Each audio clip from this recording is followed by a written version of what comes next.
Thank you, Mr. Chair.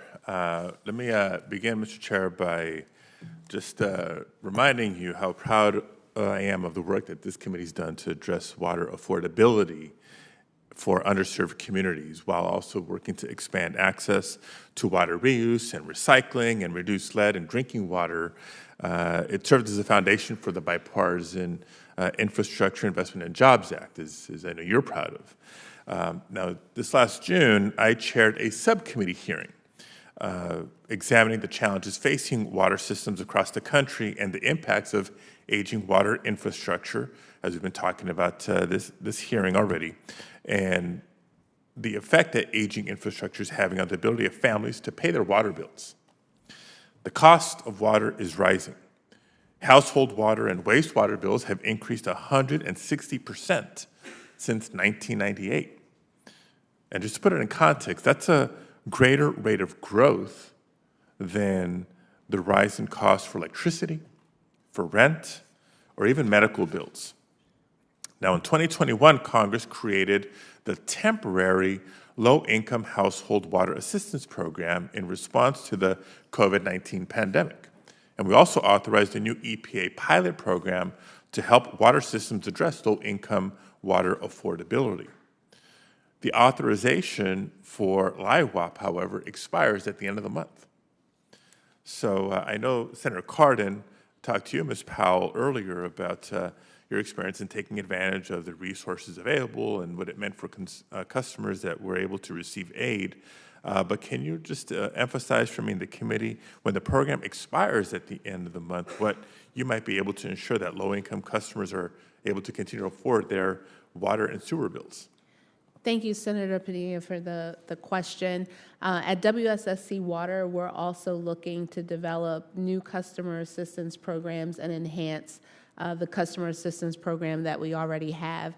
But we found that having LIWAP in place, we were able to assist more than 4,000 customers with the costs of their water and sewer bills, and that helped them get their accounts back in good standing. It also helped the utility to be able to move forward with our critical mission of investing in infrastructure and our people.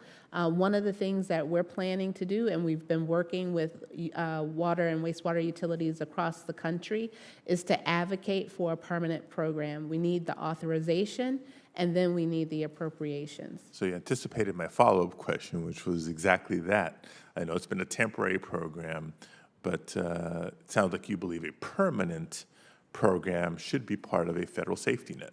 Absolutely, because there are some states and communities that don't have the enabling legislation for individual utilities to have their own customer assistance programs. So having a federal low-income household water assistance program akin to LIHEAP, which helps with energy costs, Exactly. We do it for natural is gas, appropriate for this critical resource. So thank you for Thank that. you. I won't raise the subject of PFAS. I think several of us have talked about it enough already, but I do want to associate myself with the comments, questions, and concerns raised earlier. So I'll ask instead about another issue which is not unique to California, but California seems to be Exhibit A on the need to emphasize disaster resiliency. You know, we've seen no shortage of both challenges and opportunities ensuring access to clean drinking water and safe wastewater, especially when it comes to natural disasters. Now, just last week, communities in and around San Diego faced a boil water advisory after the first tropical storm hit Southern California in 84 years. It was an anticipated hurricane, tropical depression by the time it made landfall. And this comes after a winter where we saw more than 30 atmospheric river storms flooding communities throughout the state. And yet, we're still emerging from a mega drought that has stressed water supplies, not just in California, but throughout the West. And even here in the D.C. region, low flows have triggered drought operations. So another question for you, Ms. Powell. How has the D.C. drought impacted your operations?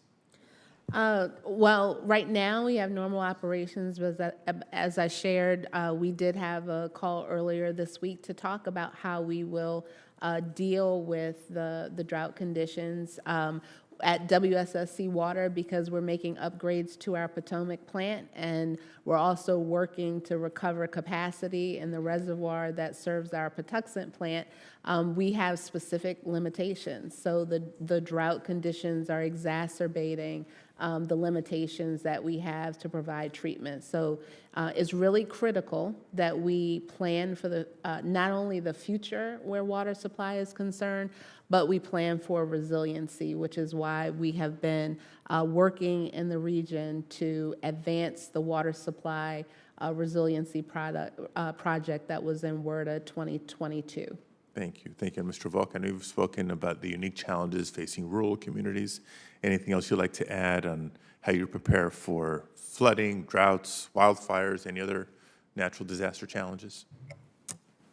Yes, Senator. In North Dakota, we do a lot of planning with winter storms. Ice storms are very big, and making sure that, if the power is interrupted, that all our small communities can still keep, enough water, whether it's for citizens or if there would be a fire. So it is a concern that we have in our northern climate, that, we all have our uniqueness on that climate change or climate resiliency.